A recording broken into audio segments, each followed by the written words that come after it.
¿verdad? Obviamente nunca. Es para mí, hace unos jueves que tomo el discipulado conmigo, me decía, tienes todo tienes, porque tu cara de amargura, bueno, no así tan directamente, pero prácticamente así siempre me dice, ¿verdad? Que tengo mi cara de amargura, y pues sí es cierto, ¿verdad? En la tienda todas las personas que critican en mi página, siempre lo que ponen, la señora de la tercera edad tiene un muy mal genio.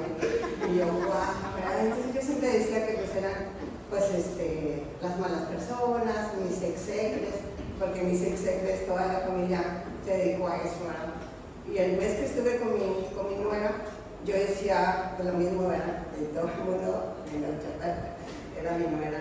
Y entonces me doy cuenta que hace muchos años, cuando no sé ya cuántos años tenían juntos mi hijo y mi nuera,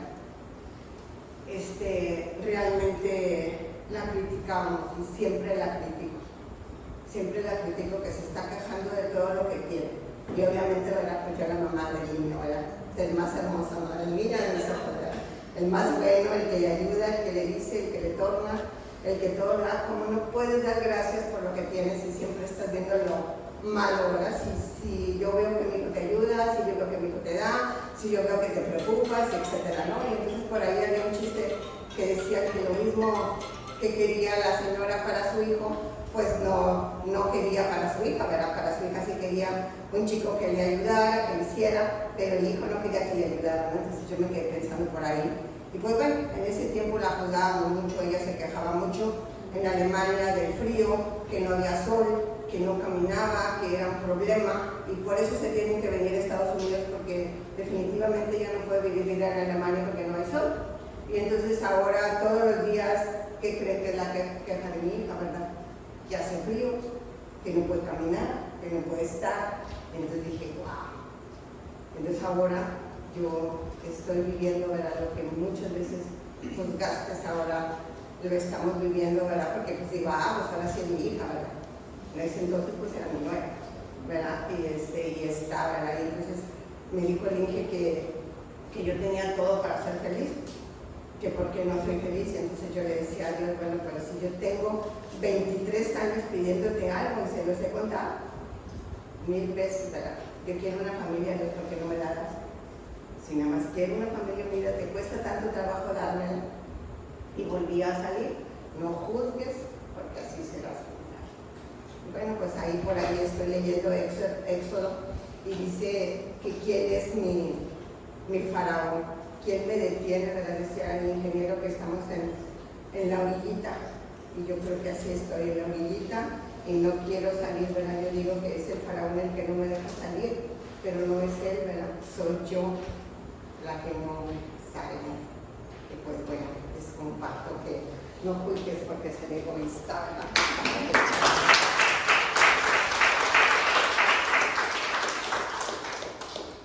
¿Otro valiente? ¿Alguien más? ¿David?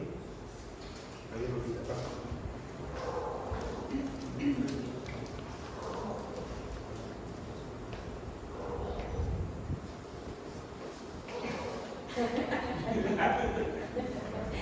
Es que me da vergüenza pasar.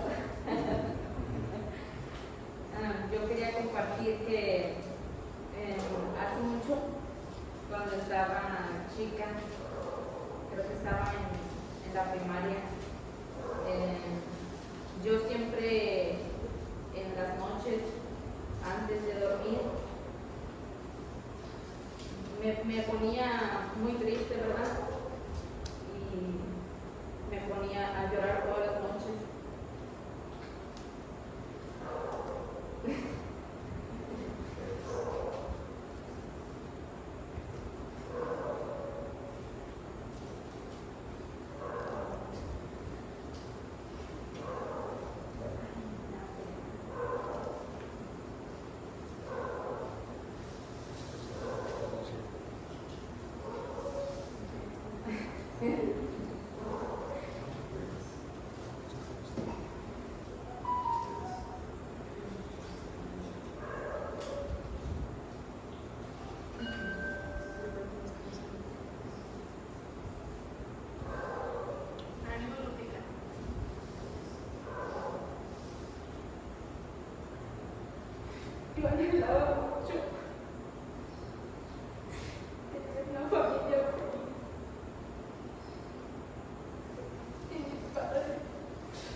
donde no hubiera gritos y hubiera mucho amor.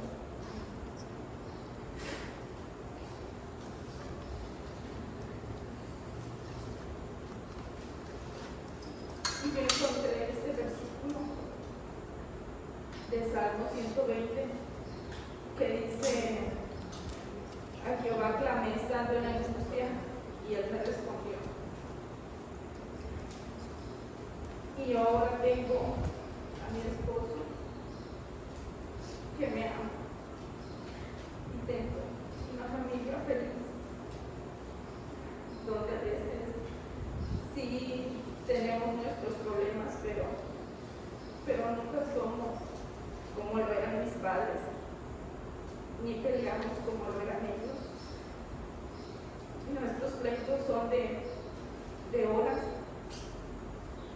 En unos minutos peleamos, pero en 1 hora o en 2 horas estamos otra vez felices. Y mis padres peleaban, duraban días y nunca vimos que fueran felices hasta ahora que mi mamá ya no está con mi papá, que ahora venimos a la iglesia, es cuando ya ahora es feliz, la veo feliz y veo mi familia feliz. Y ahora veo que Jehová me respondió, como dice el versículo: a Jehová clamé estando en angustia y él me respondió. ¿Saben? Algo que quiero agregar. Nos conocemos hace 5 años.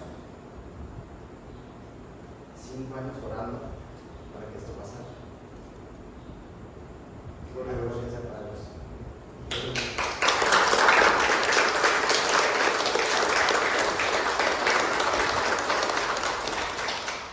No es fácil pasar al frente, la verdad. No es sencillo, y menos abrirse, como a veces nos abrimos algunas personas. Y la verdad es que todos, sin excepción alguna, se paran aquí, no se paran.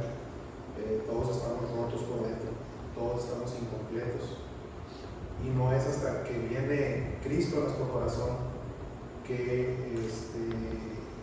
estamos completos. Por eso es que hay tantas guerras en el mundo, hay tantos pleitos, porque la misma palabra dice que Dios ha puesto eternidad en el corazón de los hombres, y solamente un Dios eterno puede llenar esa eternidad que tenemos, y a veces no lo comprendemos, pero dice la palabra de Dios que el que cree en el Hijo de Dios lleva el testimonio a sí mismo, porque nosotros somos prueba viva de que Dios ha venido a restaurar nuestra vida. Yo era una persona violenta, yo era una persona iracunda, y no digo que a veces no, yo era una persona era una persona horrible, y yo jamás en mi vida, jamás yo pensé que yo fuera a estar parado enfrente de unas personas dando honra y gloria a Dios. Yo jamás.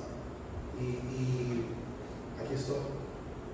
Entonces todos, de una cierta manera, hemos venido a los pies de Cristo porque en su momento fuimos quebrantados, y realmente es de valientes pasar aquí y abrirse así como se abrió ahorita y como se han abierto otras personas. ¿Alguien más que quiera compartir? ¿Uno más? ¿Sí? ¿No? Es que no traigo mis lentes y Bueno. traigo... No, bueno. a la fuerza no. ¿Alguien más? No, sí, pero... Ya te ganaron. bueno. No, es que sí no traigo mis lentes, y sí traigo ahí, pero desde el domingo pasado quiero pasar. No, se me olvidaron en la oficina y no traigo los lentes.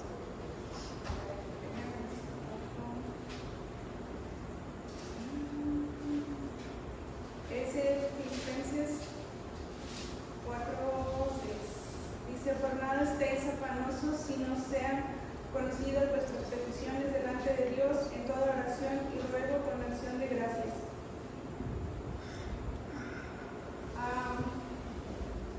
La hermana de mi padre falleció, y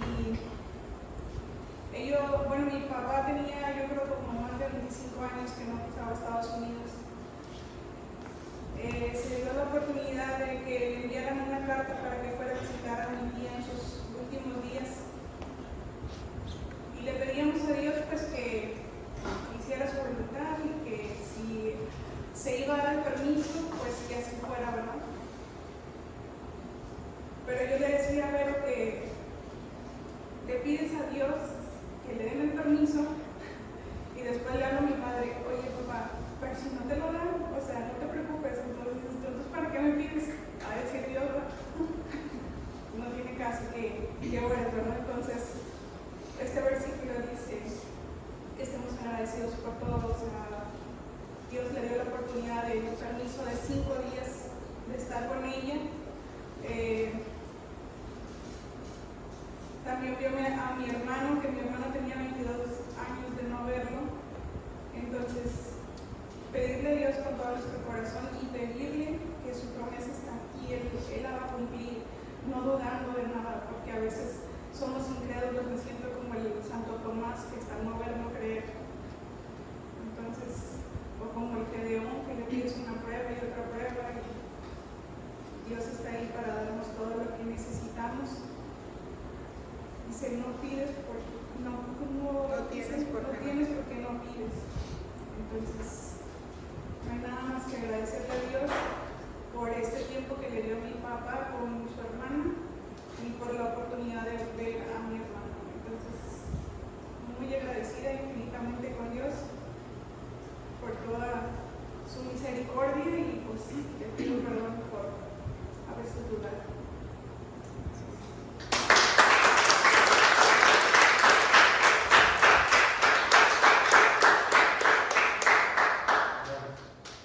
Vamos a comenzar. La semana pasada con toda la alevosía y ventaja dije me agarró desprevenido y me pidió que si podía el día de hoy compartir sobre el verdadero significado de la Pascua. Ya ven que ahorita en estas fechas pues todo el mundo habla de eso y es bien importante saber exactamente el significado exacto de la Pascua. Realmente crecimos, si no todos, la mayoría, con un concepto equivocado de lo que es la Pascua. Y lo que ustedes van a escuchar ahorita, lo que ustedes van a ver, no es algo que yo digo, ¿sí? No es algo que dice Inge o alguien más, es lo que dice la palabra de Dios acerca de la Pascua. ¿Sí? Pero antes de entrar a materia, vamos a ver el significado de la palabra Pascua, el origen, ¿sí? Lo que significa de acuerdo a las Escrituras, ¿sí? Y de manera detallada qué fue, dónde fue y cuál fue la primera Pascua. ¿Sí? Eso es lo que vamos a ver el día de hoy. Pero antes de entrar en materia, yo me quise ir un poquito atrás, un poquito de contexto y irme desde el inicio de lo que fue la caída del hombre. ¿Por qué? Porque la figura central de la Pascua es... ¿Alguien me puede decir cuál es la figura central de la Pascua? El Cordero. La figura central de la Pascua es un Cordero. ¿Sí? ¿Se acuerdan cuando Juan el Bautista estaba bautizando con agua y él decía, ¿verdad?, que detrás de él vendría uno que fue primero que él? ¿Sí? Y cuando llega cuando llega Jesús con Juan el Bautista, él dice, he aquí el Cordero de Dios que quita el pecado del mundo. Entonces la figura central de la Pascua es el Cordero. Entonces por eso yo me quise darles un poquito de contexto, irme hasta el inicio, lo que fue la caída del hombre. Y dice en Génesis, no lo busquen, por eso lo tenemos aquí, dice ahí en Génesis capítulo 3, versículos 14 al 15, dice, y Jehová Dios dijo a la serpiente, por cuanto esto hiciste, maldita serás entre todas las bestias y entre todos los animales del campo, sobre tu pecho andarás y polvo comerás todos los días de tu vida, y pondré enemistad entre ti y la mujer, entre tu simiente y la simiente suya, esta te herirá en la cabeza y tú le herirás en el calcañar. Ahí más abajito, esta es la primera vez que se hace la promesa de que vendría un Salvador. Es decir, el pecado de Adán y Eva ni por un momento tú creas que le sorprendió a Dios, porque hay muchas disputas. Bueno, entonces ¿por qué Dios creó si ya sabía? Esto no lo tomó por sorpresa. Dios sabía lo que le iba a costar y aún así nos creó. ¿Sí? Hay un versículo que dice, porque somos hechura suya, creados en Cristo Jesús para buenas obras, las cuales Dios preparó de antemano para que anduviésemos en la cruz del Calvario desde que nos creó, desde antes de la creación. Entonces, en este versículo que acabamos de leer de Génesis, es donde es la primera vez que se anuncia un Salvador. ¿Sí? Le dice que vendría de la simiente de la mujer, y aquí es bien importante recalcar que la mujer no tiene semilla. El que tiene la semilla, el que pone la semilla es el hombre. ¿Sí? Pero sin embargo aquí le está diciendo que pondría enemistad entre la simiente de la mujer y la de la serpiente. ¿Sí? ¿Sí? Dice, aquí es cuando Dios promete que vendría Jesús con un nacimiento virginal, donde el hombre no intervendría. ¿Sí? Después, más adelante, pues sabemos que es el Salvador de nuestro Señor Jesucristo. Y la serpiente arrastrándose es un símbolo de la derrota de Satanás. Por eso me fui hasta atrás, porque es importante que entendamos la figura del Cordero. ¿Sí? Entonces, aquí en este versículo, por eso yo siempre he comentado, cuando he platicado, que la figura, la Biblia es una consistencia sobrenatural. A pesar de que fue escrita en un periodo tan largo de tiempo, hay tanta consistencia. Tú desde que empiezas a leer la Biblia, la figura central es Jesucristo. Prueba es este versículo que en Génesis que acabamos de leer. Desde ahí se promete un Salvador. ¿Sí? Desde ahí se promete un Salvador. Más adelante en Génesis, dale para abajo, dice en Génesis capítulo 4, versículos 3 al 5, dice: y aconteció, andando el tiempo, que Caín trajo el fruto de la tierra, una ofrenda a Jehová, y Abel trajo también de los primogénitos de sus ovejas, de lo más gordo de ellas. Y miró Jehová con agrado a Abel a su ofrenda, pero no miró con agrado a Caín y la ofrenda suya. Y se ensañó Caín en gran manera y decayó su semblante. Este versículo que estamos leyendo es el origen de la religión. Y quiero que esto quede bien claro antes de que entremos a lo que es la Pascua. Esto es el origen de la religión. Primero, cuando tú lees la Biblia no te ofrece cada detalle, y a veces yo pienso que en nuestro afán de llenar cada detalle a veces cometemos errores. Sin embargo, la Biblia se enfoca en aspectos trascendentales, en aspectos fundamentales. ¿Sí? ¿Por qué rechazó Dios la ofrenda de Caín y no la de Abel?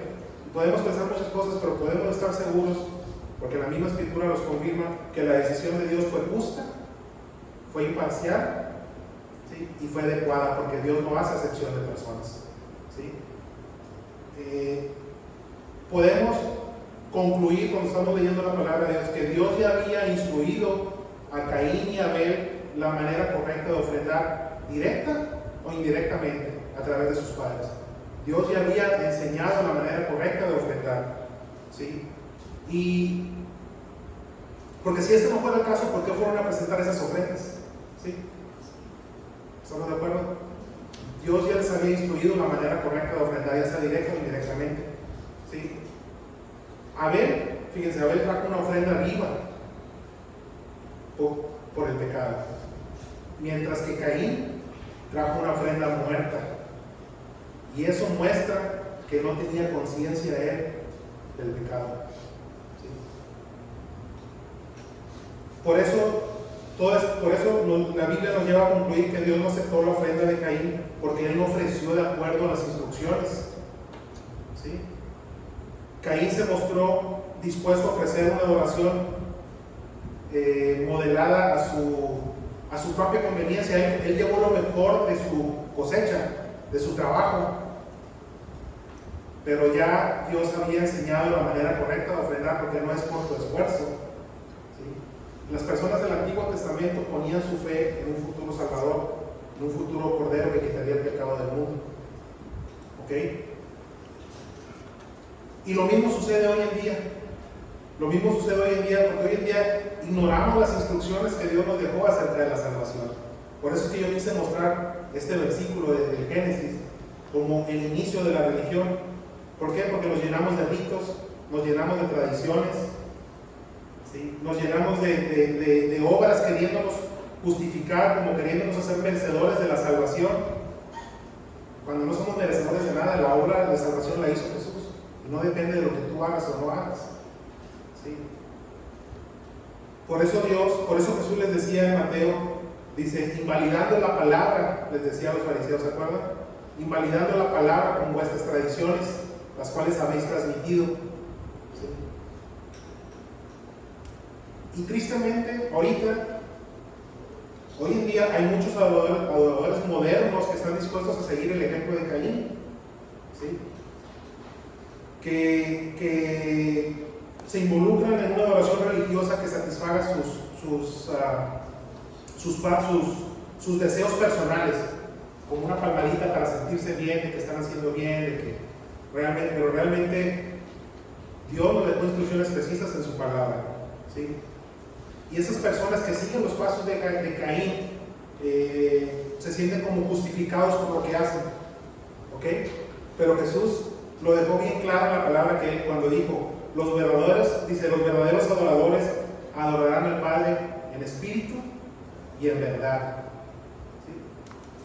Porque también el Padre tales adoradores busca que le adoren. Dios es espíritu y los que le adoran en espíritu y en verdad es necesario que adoren, ¿sí? Por eso es que yo puse este versículo como el origen de la religión. Entonces ese es el contexto que yo quería darles más, para que antes de entrar en materia. Vámonos al siguiente. Dice origen de la Pascua. Vamos a ver el significado de la palabra Pascua. Esto ustedes lo pueden googlear. Dice del latín vulgar Pascua, del latín Pascha, del griego antiguo Pasca, a su vez del hebreo Pasa, que quiere decir paso, ¿ok? Todo esto es lo que quiere decir Pascua, paso. Pascua significa pasar de largo en señal de protección y liberación. En las Escrituras, Pascua significa el paso del ángel de la muerte por las casas marcadas sin hacerles daño. Eso es lo que significa Pascua en las Escrituras. Dale para abajo, por favor. Y es lo que yo les decía, la figura central de la Pascua es el Cordero. El Cordero es un tipo de Cristo. ¿Sí? ¿Se acuerdan que les había dicho que la figura central de la Pascua es el Cordero? El Cordero es un tipo de Cristo. Las personas en el Antiguo Testamento, cuando se arrepentían de sus pecados, ellos miraban hacia el futuro, la promesa de un Salvador. ¿Sí? Eso es lo que significa, el Cordero eso significa, es un tipo de Cristo. Y la sangre en los postes y en el dintel de la casa es la sangre que fue derramada por Cristo para perdón de nuestros pecados. Ahora, fíjense, sabemos que la vida en Egipto fue muy dura para los israelitas, ¿sí? Bueno, así como es la vida ahorita muy dura para nosotros, sobre todo para aquellos que no han recibido a Cristo en su corazón. Es una vida dura, ¿sí? En aquel entonces Dios llamó a Moisés para que fuera el faraón y le dijera que dejara libre a su pueblo para que su pueblo fuera y le adorara. ¿Ok? ¿Y qué hizo faraón? Endureció su corazón. No solo no los dejó libres, sino que agravó el yugo sobre ellos. ¿Sí? Bueno. Igual que hizo faraón en aquel entonces, el diablo hace lo mismo ahorita. Faraón es un tipo de Satanás. Es lo mismo que hace Satanás ahorita. Él hace todo lo que puede para impedir que las personas salgan del sistema del mundo y adoren a Dios en espíritu y en verdad, sin tanto rito religioso. Es lo mismo que pasa hoy en día. ¿Sí? Y prueba de eso es, vámonos a Primera de Juan, por favor, Primera de Juan 5:19. Si lo puedes leer, por favor.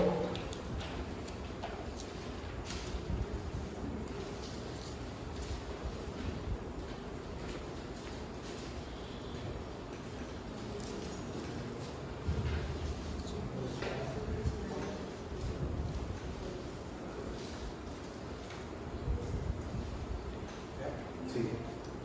Sabemos que somos de Dios y el mundo entero está bajo el maligno. El mundo entero está bajo el maligno. El mundo entero está bajo el maligno. Como Egipto estaba bajo Faraón, bueno, hoy el mundo está bajo el maligno. Y así como Faraón no quería dejar al pueblo de Dios libre, así el diablo no quiere que la gente salga del sistema del mundo. Es lo mismo que pasa hoy en día. ¿Sí? Entonces vamos a entrar ya de lleno a lo que es la verdadera enseñanza de la Pascua. Si quieren abrir sus Biblias en Éxodo capítulo 12, por favor. Éxodo capítulo 12.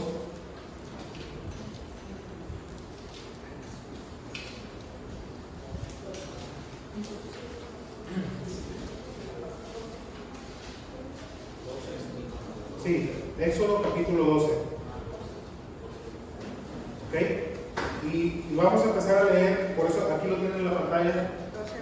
Sí, el versículo 1. Vamos a ver el primer versículo. Dice, aquí lo tienen en la pantalla. Yo nomás lo quise para que si ustedes querían, mientras las pláticas estamos hablando, quieren leerlo, pero aquí lo pueden ver en la pantalla. Aquí está. Éxodo capítulo 12, versículo 1 dice: habló Jehová a Moisés y a Aarón en la tierra de Egipto. ¿Ok? Este versículo nos habla de separación. ¿Ok? ¿Por qué digo que nos habla de separación? Porque Dios habló en Egipto, ¿ok? Que es el tipo de mundo. Y aquí es donde Cristo viene a buscarnos a nosotros. Cristo viene a buscarnos para recuperar lo que se había perdido. Dios quiere que salgamos del sistema del mundo. Dios quiere que abandonemos el mundo, es decir, el sistema del mundo, para que recibamos una vida nueva. Dios quería sacar al pueblo de Egipto para que fueran a la tierra prometida, a la tierra que fluye leche y miel. De la misma manera, Dios quiere que salgamos del sistema del mundo para que vayamos a esa tierra que fluye leche y miel. Es lo mismo, ¿sí? Y vamos a ir a 2 de Corintios para reforzar este pasaje. 2 de Corintios 6, 14 y 18.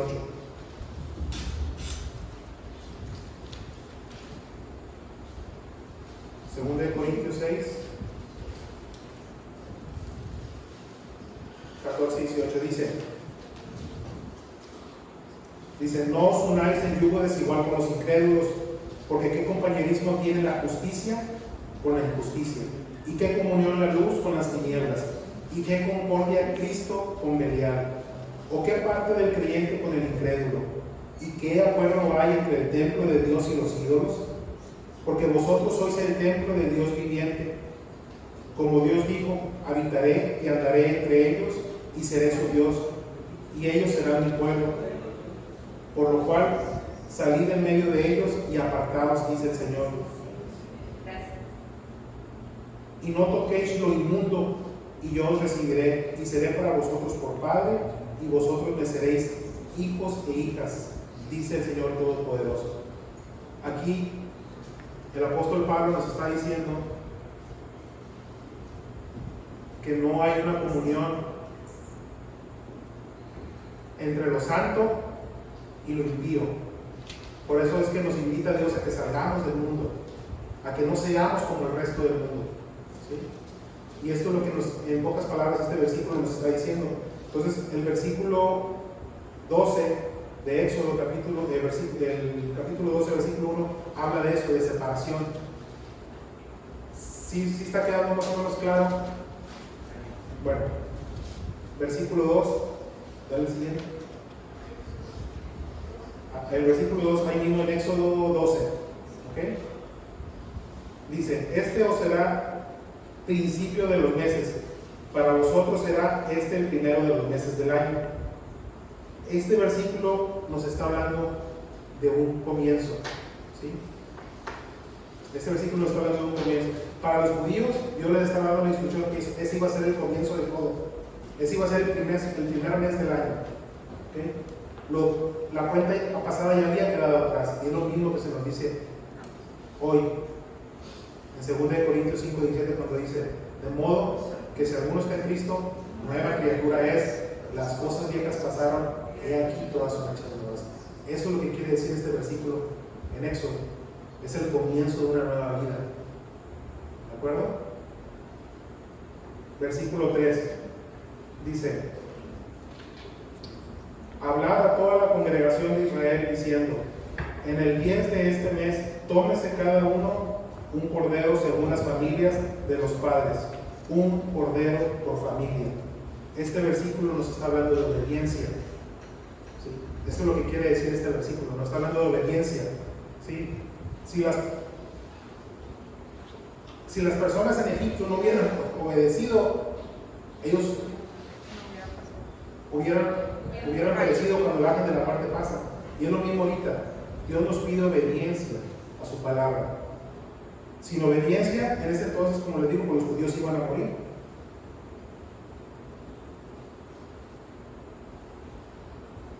Y es bien importante, aquí voy a hacer una pequeña pausa.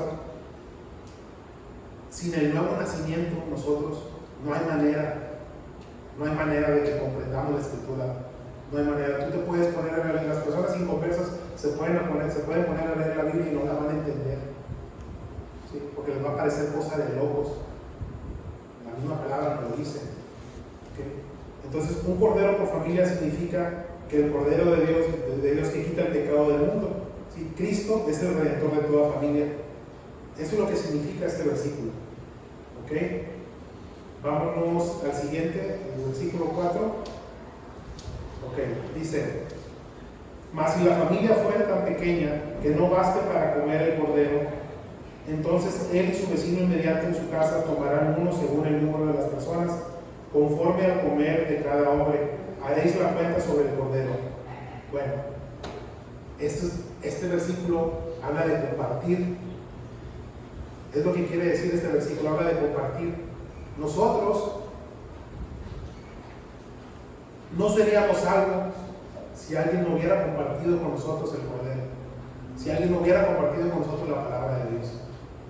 No estaríamos aquí, seguiríamos en el mundo, siguiendo la corriente del mundo. Eso se refiere a eso, ¿sí? Si alguien va a salvarse es porque va a tener una relación personal con Dios, con Jesucristo. Esto es lo que significa este versículo, ¿sí? Pero para que la gente conozca a Cristo, pues tenemos que compartirlo, así como alguien lo compartió a nosotros, ¿sí? Nosotros tenemos que compartir, y eso es lo que quiere decir esto. ¿Cuántas veces has tú compartido de Cristo? En tu trabajo, en tu círculo de amistades, o tus mismos familiares, o en la calle con un desconocido. ¿Cuántas veces hemos compartido de Cristo? ¿O nos da pena? Eso es lo que quiere decir este versículo, habla de compartir. Si los judíos en ese entonces no hubieran compartido el cordero, muchas familias no se hubieran salvado. De la misma manera nosotros no seríamos salvos si alguien no hubiera compartido con nosotros el cordero. ¿De acuerdo? ¿Sí? ¿Queda claro este versículo? Bueno. Vámonos al siguiente. El versículo 5 dice: el animal será sin defecto, macho de 1 año, lo tomaréis de las ovejas o de las cabras. Ok, este versículo nos habla de santidad. El cordero tenía que ser perfecto. ¿Por qué tenía que ser perfecto? Porque daba significado a la vida perfecta que Cristo iba a vivir por cada uno de nosotros. ¿Sí? Y se los voy a leer, no lo busquen aquí en Primera de Pedro, versículo 2 del 22 al 25, dice: el cual no hizo pecado, ni se halló engaño en su boca, quien cuando le maldecían no respondía con maldición, cuando padecía no amenazaba, sino encomendaba la causa al que juzga justamente, que llevó él mismo nuestros pecados en su cuerpo sobre el madero, para que nosotros, estando muertos a los pecados, vivamos a la justicia, y por cuya herida fuisteis sanados, porque vosotros erais como ovejas descarriadas, pero ahora habéis vuelto el pastor y obispo de vuestras almas. Entonces este versículo significa santidad. Cristo vino a vivir la vida que ni tú, ni yo, ni nadie ha podido vivir. Entonces por eso es que cuando nosotros aceptamos a Cristo en nuestro corazón, toda esa justicia que vivió Cristo se nos es acreditada a nosotros. Y Dios ya no ve esa corrupción, ya no ve esa sociedad, ya no nos ve como pecadores, sino nos ve como justos. ¿Sí? Eso es lo que significa este versículo de santidad. ¿Ok? Vámonos al siguiente, el versículo de 3 al 10. Dice, lo voy a leer, dice: y lo guardaréis hasta el día 14 de este mes, y lo inmolará toda la congregación del pueblo de Israel entre las 2 tardes, y tomarán de la sangre y lo pondrán en los 2 postes y en el dintel de las casas en que lo han de comer. Y aquella noche comerán la carne asada al fuego y panes sin levadura, con hierbas amargas lo comerán. Ninguna cosa comeréis de él cruda ni cocida en agua, sino asada al fuego, su cabeza con sus pies y sus entrañas. Ninguna cosa dejaréis de él hasta la mañana, y lo que quedare hasta la mañana lo quemaréis en el fuego. Bueno, aquí hay mucha enseñanza en estos versículos. Primero, durante esos 4 días que está diciendo este versículo, la gente se iba a encariñar con ese corderito. Le estaba diciendo que cada familia debía tener un corderito, que lo guardaran ahí por 4 días. Y una vez les platiqué hace mucho, si se acuerdan que les platiqué, que una vez yo llegué de la primaria a la casa de mis papás, obviamente, y había un corderito ahí bien bonito. Son bien tiernos, o sea, tan chiquitos, son bien bonitos. Te encariñas, no sé cuántos días, creo que ahí lo vimos un día, nada más yo me encariñé con él. Y al siguiente día llegué y vi su cabeza ya en la mesa. Yo no pude comer de ese corderito. ¿Sí? Bueno, aquí, con esto, que las familias tenían que, cada familia tener un cordero y tenerlo por 4 días, era para mostrar ese amor, o sea, que Dios estaba demostrando, o sea, algo tan amado para Él, lo dio para nosotros. ¿Sí? Y eso es lo que Él nos quería enseñar. Si nosotros nos engañamos con un corderito, ahora imagínense, el que siempre estuvo con el Padre, fue entregado por nosotros. Eso es lo que significa esto. ¿Ok? Ahora, dice que todos debían matar al cordero. Aquí lo que nos está enseñando es que Jesús pagó por todos nuestros pecados, por todos. ¿Sí? Por eso, todos nosotros matamos a Cristo. Él murió por nuestros pecados. Y eso es lo que nos está enseñando este versículo también. Dice que la sangre tenía que ser derramada en los postes y los dinteles. De la misma manera, cuando uno recibe a Cristo, uno es marcado con la sangre de Cristo. Somos marcados, así como marcaron las casas en aquel entonces los israelitas. Nosotros, cuando recibimos al Cordero, cuando recibimos a Cristo en nuestro corazón, nuestra vida es marcada con la sangre de Cristo. Y ya no somos propiedad, ya no somos esclavos, ya la muerte, vamos a morir, sabemos que vamos a morir, pero sabemos que vamos a tener vida eterna con Dios. Y eso es lo que quiere decir esto: somos marcados con la sangre de Cristo. Y esto que sigue es tremendo, porque dice que el cordero tenía que ser asado en el fuego y que lo que quedara tenía que ser quemado. ¿Sí? Entonces, aquí quiere decir el infierno que Cristo sufrió por nosotros. ¿Sí? Es para que tengamos conciencia del infierno que Cristo sufrió por nosotros. Sí, Él en la cruz experimentó todo el juicio de Dios. Y aquí voy a hacer una pequeña pausa. Bueno, porque después él dijo, aquí voy a hacer una pequeña pausa porque yo he hablado con personas que dicen que si Dios es amor, porque esa es la que saca la mayoría de los inconversos, que si Dios es amor, porque hay tanta maldad en el mundo, que si Dios es amor, porque tenía alguien que pagar, y así te vas. Y realmente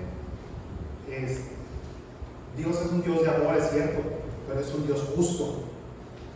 ¿Alguien me puede dar lo contrario al amor? El odio. No, lo contrario al amor, totalmente contrario, porque el odio significa que tú tienes que invertir energía para odiar a alguien. ¿Sí? Lo contrario al amor es la indiferencia total. ¿Sí? Por eso alguien tenía que pagar. Si Dios nos amara, cuando nosotros somos hechos hijos de Dios, somos disciplinados. ¿Sí? Dice la palabra que Dios dice que azota, dice ama, ¿cómo dice? Al que ama disciplina. Sí, al que ama disciplina y azota todo lo que recibe por hijo. ¿Sí?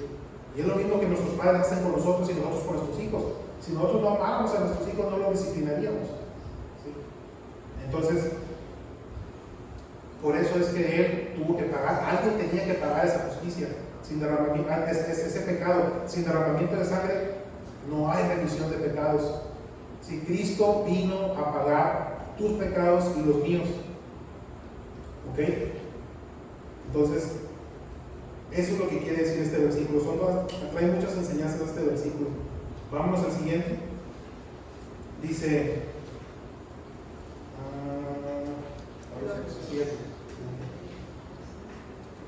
dice, y lo comeréis así, ceñidos vuestros lomos, vuestro calzado en vuestros pies y vuestro bordón en vuestra mano, y lo comeréis apresuradamente. Es la Pascua de Jehová. Este versículo nos habla de la locura de la predicación, porque en aquel entonces la tradición era comer descansando, recostados, esa era la tradición en aquel entonces, ¿sí? Y aquí era comer de pie, calzados, apresurados y listos para salir. ¿Okay?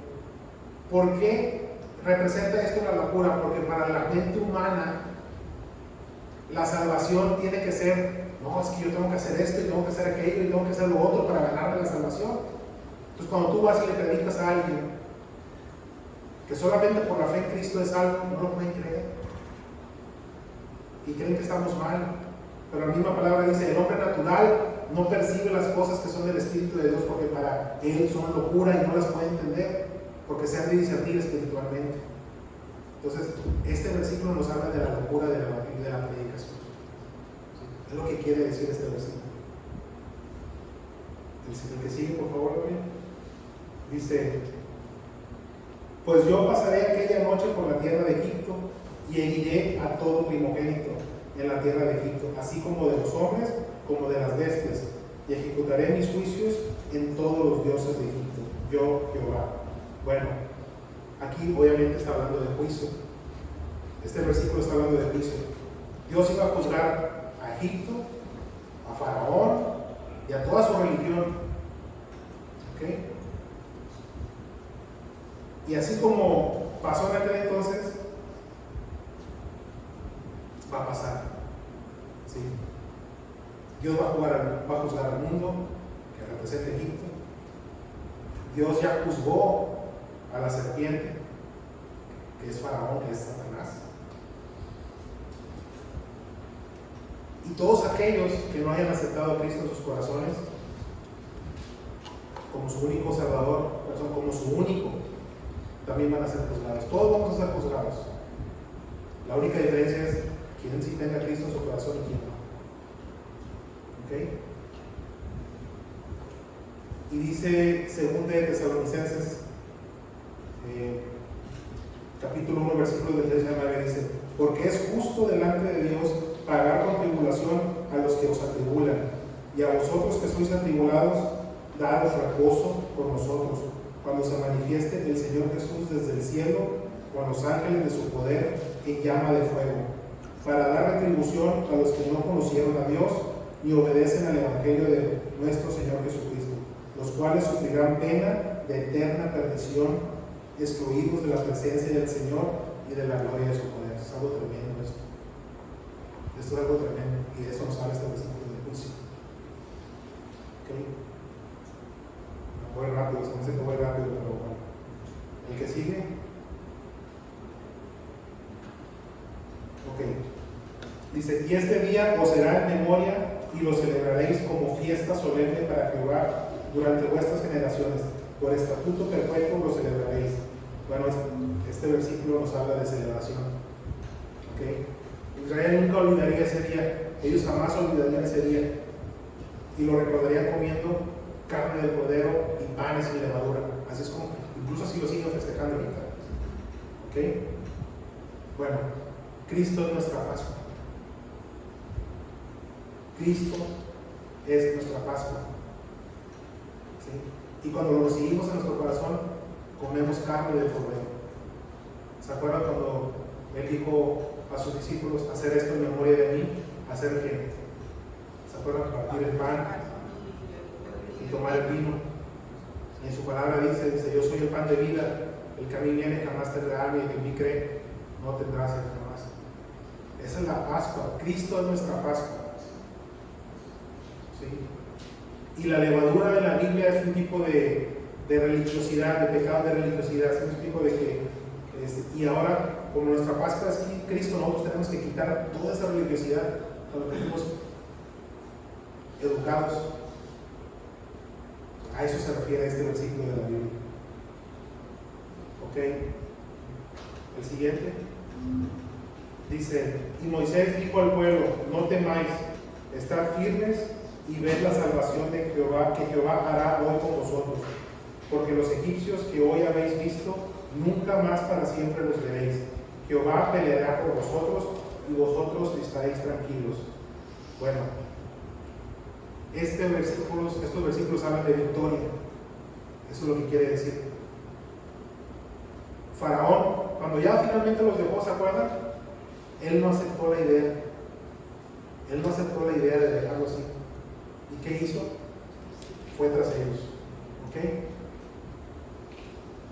De la misma manera, el diablo no va a aceptar que nosotros hayamos salido del sistema del mundo. Él no lo va a aceptar. Y va a ir para nosotros. Pero aquí nos está diciendo que ya tenemos la victoria. Este versículo nos está enseñando que Dios es quien pelea nuestras batallas. Y es increíble que esto haya sido escrito hace más de 2000 años. Lo que estamos leyendo en Éxodo. ¿Sí? Dice en 1 Corintios 15:57, dice, más gracias sean dadas a Dios que nos da la victoria por medio de nuestro Señor Jesucristo. La victoria ya la tenemos. Y esto no lo sabemos todos. ¿Sí? Antes, en todas estas cosas, somos más que vencedores por medio de aquel que nos amó. ¿Sí? Entonces la victoria ya la tenemos. ¿De acuerdo? Eso es lo que quiere decir este versículo. Entonces, ya vimos, dale el siguiente, ya vimos el significado de la palabra Pascua, ya vimos su origen, su significado y su enseñanza, ya lo vimos. ¿Ok? Entonces, como les digo, en resumen, Cristo es nuestra Pascua. ¿Ok? Ahora, ¿qué es lo que no es Pascua? Cuaresma, no comer carne, eso no es Pascua. En una parte de la Biblia nos enseña eso. Miércoles de ceniza, eso no es la Pascua. No comer carne, ya lo dije. Día de la coneja, eso no es Pascua. ¿Sí? Ni nada que ver con lo que se hace en la yo digo mal llamada Semana Santa, porque esa semana es todo menos santa, porque está llena de excesos, está llena de alcohol, está llena de accidentes. Las estadísticas muestran que los accidentes en carretera son más altos en Semana Santa, las peleas por alcohol son más altas en Semana Santa. ¿Sí? No tiene nada que ver con Semana Santa esto a lo que estamos acostumbrados o lo que nos hicieron creer. ¿Sí? Es la semana en la que más excesos hay, más accidentes, más pleitos, más problemas. ¿Sí? Porque nuestra Pascua es Cristo. En toda la Biblia tú no vas a ver que nos enseñe que esta semana tenemos que celebrar la Semana Santa. ¿Sí? O sea, nuestra Pascua es Cristo. Y ya sabemos lo que la Pascua significa. La Pascua significa el sacrificio del Cordero. Eso es lo que significa Pascua. Pascua significa que una vez que somos marcados con la sangre del Cordero, ya no salimos del sistema del mundo. ¿Sí? Vivimos en el mundo. Ahora, esto no quiere decir que no por esto no vamos a convivir con las personas del mundo. No, todo lo contrario, nosotros tenemos que convivir con las demás personas. ¿Sí? Así como Cristo convivía con pecadores, con publicanos, ¿sí? Con cobradores de impuestos y que lo criticaban, porque Él dijo, yo no vine a llamar a justos, sino a pecadores al arrepentimiento. ¿Sí? Y no hay justo ninguno, ya lo sabemos. Entonces, nosotros estamos en el mundo, pero ya no somos del mundo.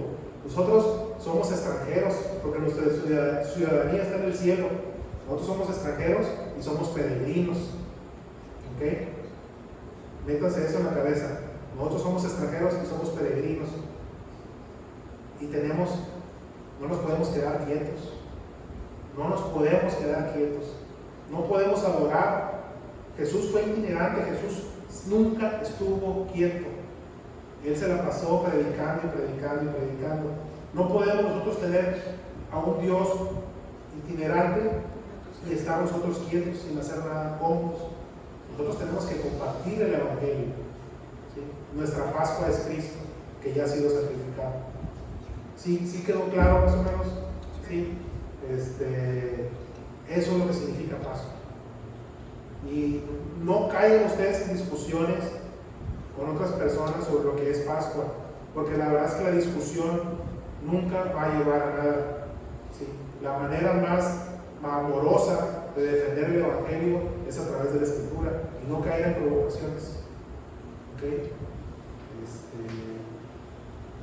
Creo que es todo. Una ronda de aplausos.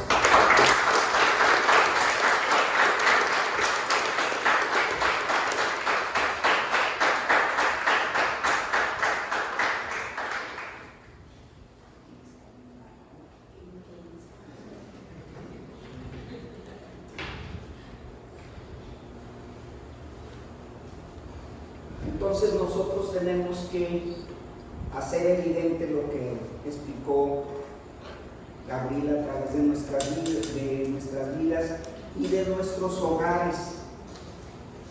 El hogar debe ser una proyección de lo que vimos ahorita. ¿Sí? Porque sin duda que los ritos son importantes cuando son llevados a pie juntillas de lo que Dios nos ordenó, pero realmente como más importante es que nosotros seamos una proyección a través de nuestra familia de lo que Cristo puede hacer en la vida de cada uno. Tanto es así que cuando nosotros estamos fuera de la voluntad de Dios va a haber enfermedades en nuestra familia. Y así lo dice la palabra de Dios. Ruth se salió de la voluntad de Dios y tuvo a Malón y a Quenión, un lánguido y un enfermizo. Es decir, es parte muy importante que tu familia se mantenga sana porque estás haciendo la voluntad de Dios. Y bueno, yo quisiera que entendieras que la armonía es esencial en tu vida, en tu hogar, porque es lo que tú vas a presentar a los demás. Es esencial que tú tengas un buen convivir y no haya contiendas. Y fíjate una cosa, vamos a pedirle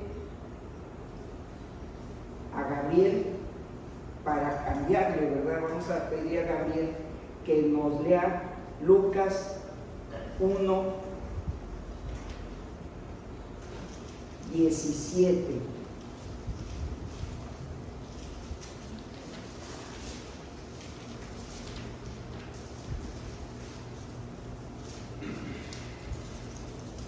Dice: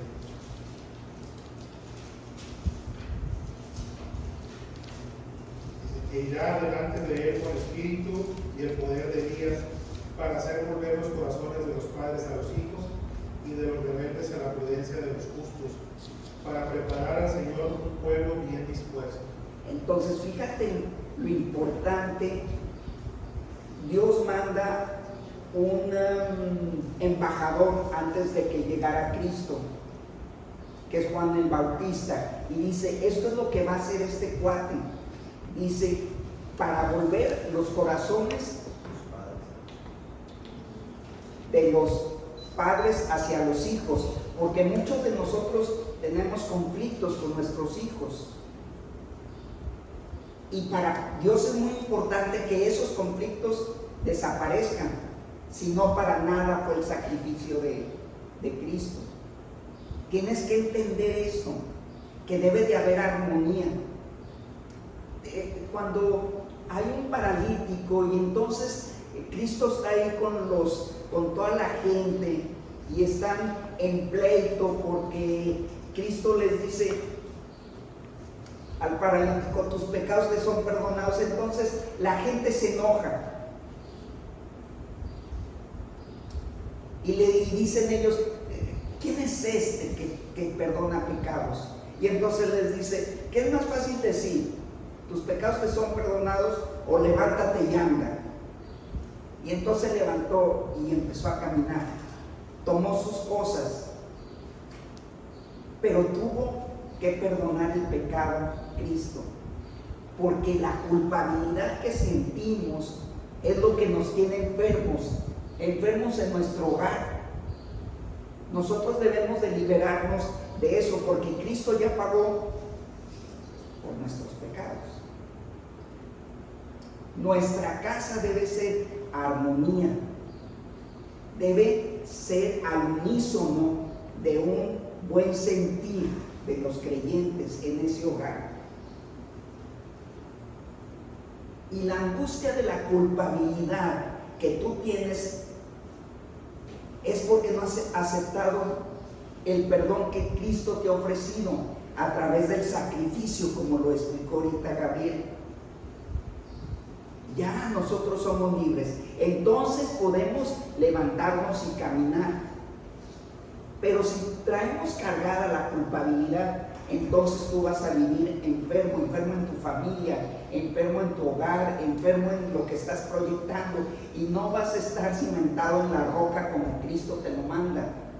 Mira, la vida del hogar es como en la vida de Jonás cuando se sube al barco para irse a Tarsis.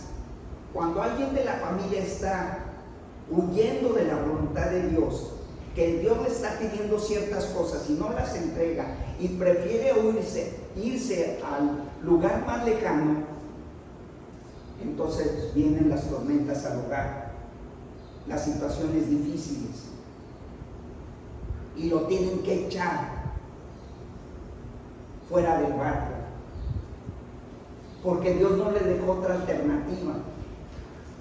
Porque cuando tú estás así, tú te conviertes en un enemigo de tu misma familia.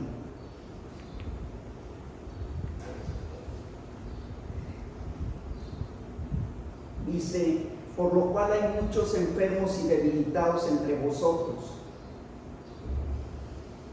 perdidos, desorientados en el hogar, porque no estamos a cuentas, porque no te has puesto a cuentas con Dios y le has dicho, Dios, sí acepto tu perdón, y sabes que he hecho esto y esto mal. Vamos a leerlo para 1 Corintios 11.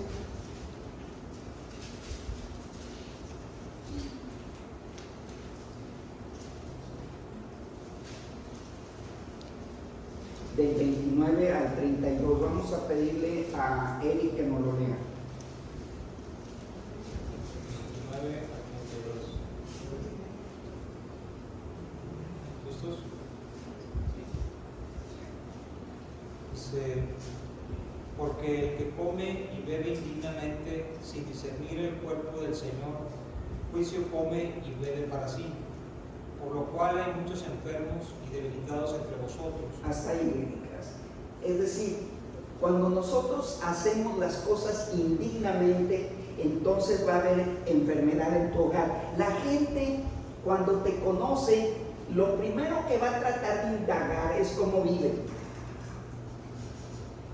¿Y dónde trabajas? Ellos están tratando de escanear, a ver qué es lo que hay en tu vida. ¿Es cierto lo que este cuate me está diciendo? ¿O son puras mentiras? Y dice que ha sido cambiado, como la faja colombiana, eso cambió mi vida. No, compadre. Realmente ellos quieren saber algo real. Algo que sea diferente a lo que hay en el mundo. Y entonces nosotros tenemos que entender que lo que nosotros proyectamos es nuestro hogar. Malaquías 2:2. Christopher, ¿quiere leerlo?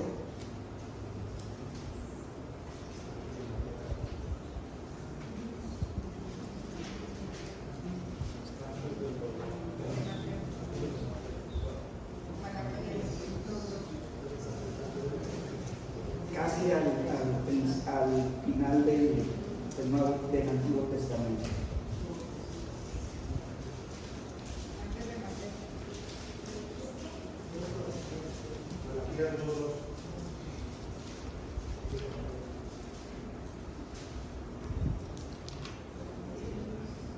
no oyereis y si no decidís de corazón dar gloria a mi nombre, ha dicho Jehová de los ejércitos, enviaré maldición sobre vosotros y maldeciré vuestras bendiciones y aún las he maldecido porque no os habéis decidido de corazón. Bueno, los líderes, fíjate lo que Dios te está diciendo. Si no te decides ya hacer las cosas como yo te estoy mandando, entonces te quitaré aún lo que tú crees que tienes más seguro.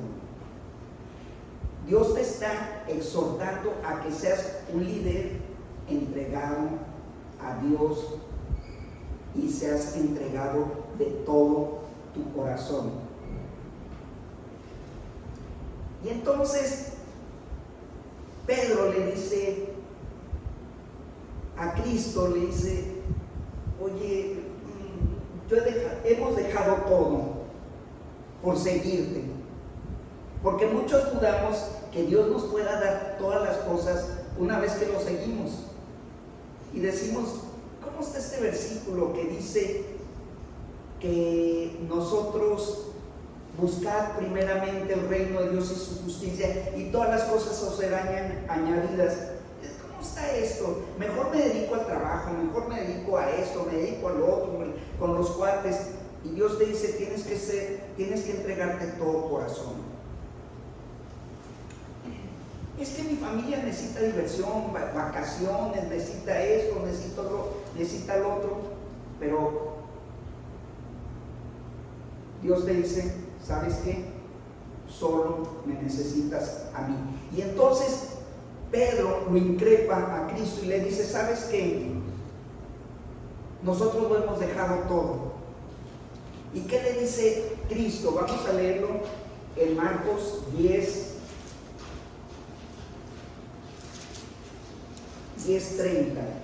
Fabricio, ¿quieres leerlo?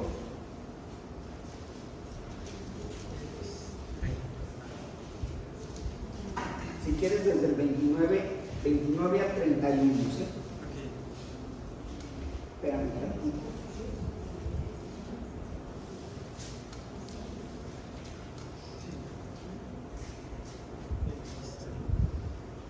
Respondió Jesús y dijo: de cierto os digo que no hay ninguno que haya dejado casa, o hermanos, o hermanas, o padre, o madre, o mujer, o hijos, o tierras, por causas de mí y del Evangelio, que no reciba 100 veces más ahora en este tiempo casas, hermanos, hermanas, madres, hijos y tierras, con persecuciones, y en el siglo venidero la vida eterna. Pero muchos primeros serán postreros, y los postreros primeros. Entonces Cristo te está diciendo: ¿sabes qué? Tú vas a recibir 100 veces más de lo que tienes ahorita en tu hogar, pero tienes que buscar realmente la voluntad de Dios, seguirlo sin ningún limitante para Dios.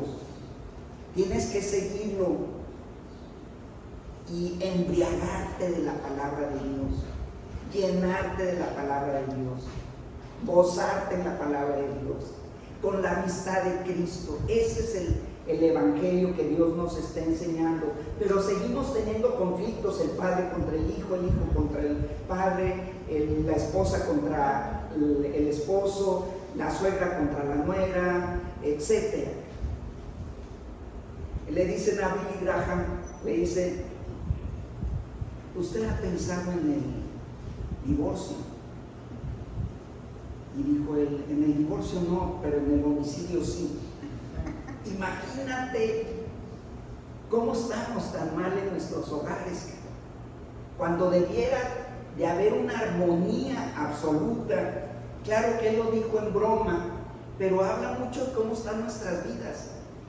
Un gran pastor importante que logró que su hijo llegara a una predicación realmente portentosa de lo que Dios ha hecho, pero en algún momento de su vida se enojó con su esposa y dejó de hablar, y la castigó con la ley del hielo y no le dirigía la palabra. Y pasó un día y pasaron 2 días, solo monosílabas. ¿Necesitas esto? Sí. Esto no. Estaba enojado, no era algo algo muy importante, como tú y yo lo hemos hecho. No me veas raro, porque todos lo hemos hecho. Entonces así está este cuerpo. Pero entonces, como él la estaba ignorando, a ella se le ocurre algo genial, se le hizo genial. Se escondió en su casa, atrás de una puerta. Y tú no puedes ignorar a alguien que no ves. Se lo recomiendo a las mujeres. Escóndanse. Y te vas a sentir frustrado tú como hombre porque no puedes ignorarla, porque no está ahí. Y entonces el pastor dijo, el arrebatamiento, ¿qué pasó? Buscaba y buscaba y no hallaba. No me fui. Una y otra vez. Y la esposa seguía escondida. Y se fue al jardín, se fue a la sala, al comedor, y anduvo caminando y no la hallaba. De repente entra al cuarto y ella se le echa en el cuello por la parte de atrás y le dice, no te voy a dejar hasta que me hables en buen tono. Entonces, háganlo, es bueno, nomás cuiden su peso.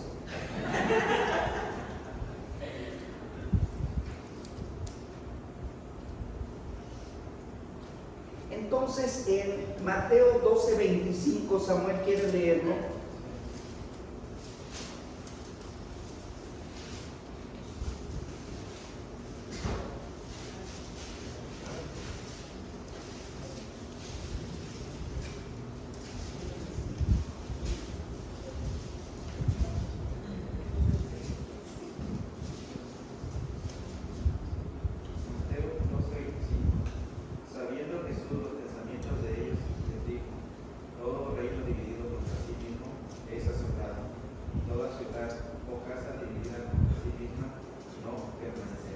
Entonces tu casa no va a prosperar con una buena proyección del Evangelio si hay divisiones, si hay pleitos, si hay contiendas. No va a prosperar y tarde que temprano vas a cosechar lo que tú estás sembrando. Es una de las cosas que más descuidamos. No va a prosperar. Tenemos que cimentar nuestro hogar sobre la roca que es Cristo. Dice, bienaventurados los pacificadores. Quiero decirte que más vale tener realmente rendirse ante un pleito en tu hogar que tener la razón. El que busca tener tranquilidad. No es suficiente en un hogar que tú tengas la razón. Tú puedes tener la razón en el pleito y dormir en el sofá. Tú puedes tener la razón en tu hogar y andar de pleito todo el día. No vale la pena. Dice, ¿por qué no cedes tus derechos? ¿Por qué no cedes tus derechos con quien estás peleando? No vale la pena estar en una contienda en tu casa, en tu familia. Es momento de hacer la paz. Dice Martín, 2 de Timoteo 2:23.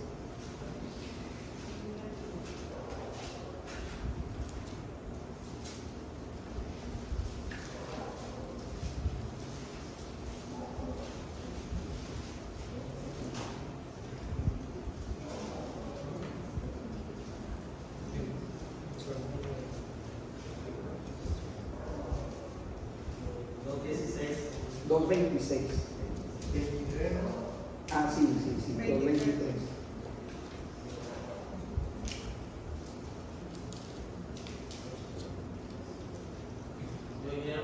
Ya. 2:23.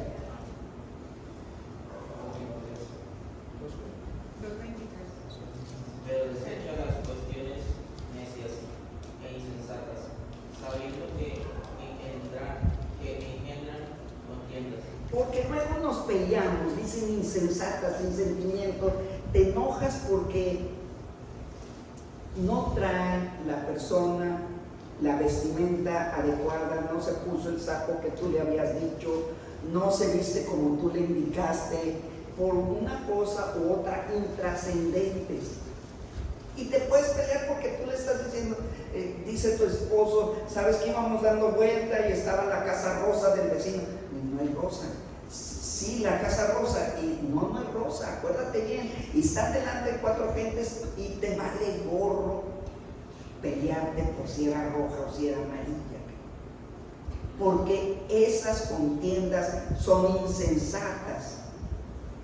Y eso es lo que la gente ve. Por eso te digo, no vale la pena una contienda sin sentido.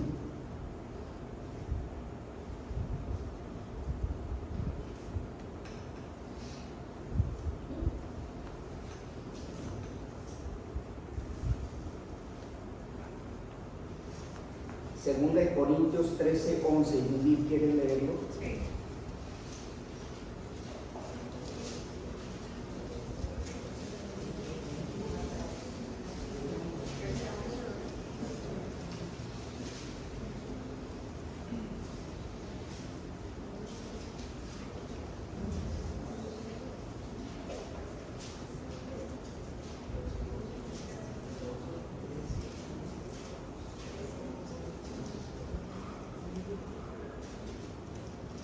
¿Sí? ¿Listos? Por lo demás, hermanos, tened gozo, perfeccionados, consolados, sed de un mismo sentir y vivir en paz. Y el Dios de paz y de amor estará con vosotros. Entonces es muy importante que seas del mismo sentir, porque eso te habla de una familia en armonía. De hecho, esa es armonía, tener el mismo sentir. No que uno piense una cosa y otro otra y estén discutiendo por eso. Más vale ceder. Entonces, tú puedes valorar cómo está tu familia cuando uno... ¿Qué quieren de cenar? Uno dice tacos, otro dice carne asada, otro dice hamburguesas, y a todos le tienes que, pues, ¿qué sentir es ese? ¿Es el mismo sentir? No, todos hamburguesas.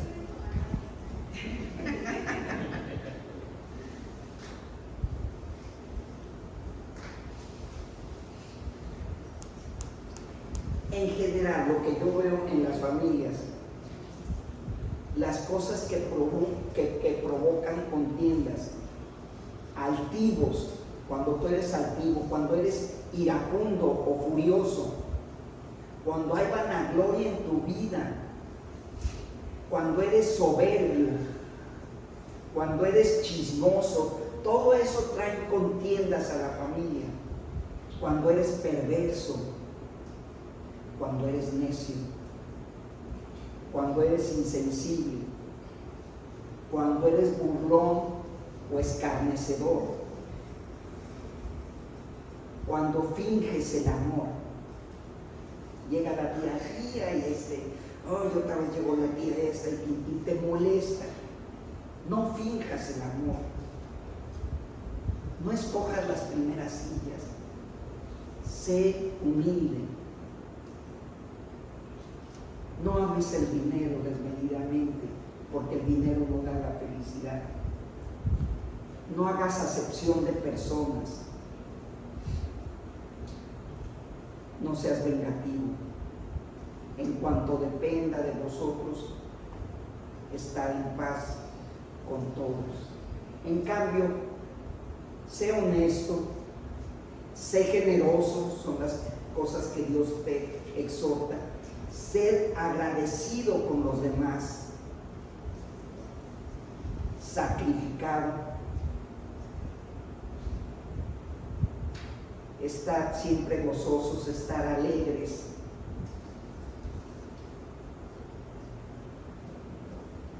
No estés preocupado, sé honesto. Pensaba de las cosas.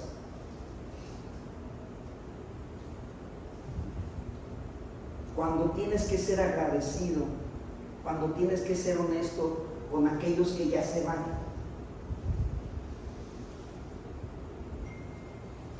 Y pensaba en Mavi, Maggie, mi hermana, que cuidó de mí y que ahora es mi turno de servirle.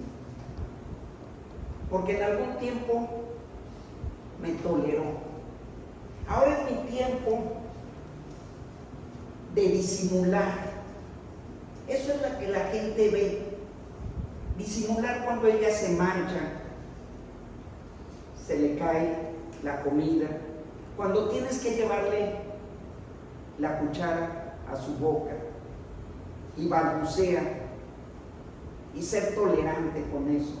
Cuando repite las mismas cosas una y otra vez y eres tolerante y disimulas. Porque en algún momento ella fue tolerante y le ensucié las paredes y rayé el piso y sin querer con una cuchilla rayaste la mesa. Ahora me toca a mí, dice una canción, dejarle prendida la luz para que no tenga miedo, espantarle los monstruos debajo de la cama, porque ya su razonamiento no es lo que debía de ser.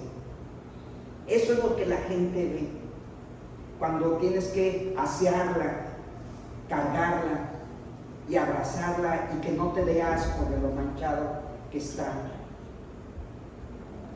Porque ahora es nuestro turno. Eso es lo que la gente ve. Pero muchas veces somos intolerantes y nos negamos a ayudar cuando ellos ayudaron. Me acuerdo cuando perfectamente estábamos viendo la televisión, debió de haber sido 65, 68 a lo mejor, y vio un anuncio de un detergente y se veía el mar y dijo a su esposo: baby, vámonos a Acapulco. Ella sabía lo que representaba para nosotros ir a Acapulco. Fuimos a Acapulco, nos quedamos en casa de una amiga, los recursos no eran muchos, íbamos todos en un Volkswagen. Imagínate la miseria de llevar dos chiquillos en la parte de atrás, Gerardo y no, Pati, mi mamá, su esposo y Mari. Ahora yo, ¿por qué no voy a ayudarla a limpiarle la boca? Cuando es torpe, cuando se equivoca, cuando dice cosas fuera de tono, cuando hace sus rabietas. Ahora me toca a mí. Ahora me toca a mí extender mi mano para ayudarla. Todos nosotros somos llamados a buscar armonía en nuestro hogar. Y eso es lo que la gente ve. Entonces yo te digo, con tu esposa, con tus hijos, lleva la segunda milla, como dice la palabra. Se los voy a leer. Cualquiera que te obligue a llevar carga por una milla, ve con ella dos. Aprende a hacerlo. Eso es lo que Dios nos enseña. Si no, todo lo que hemos aprendido no sirve de nada. Olvídate de tus derechos y empieza, y entonces habrá gozo en tu alma más allá de lo que tú supones. Practícalo y lo verás. ¿Quieres pasar, Fabricio?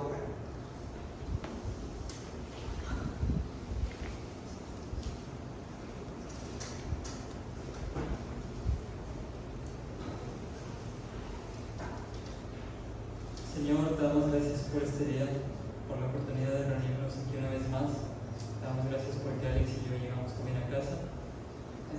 Te pedimos por los que no pudieron venir hoy, cuídalos, protégelos y haz que cuando tengan la oportunidad de venir, vengan conmigo.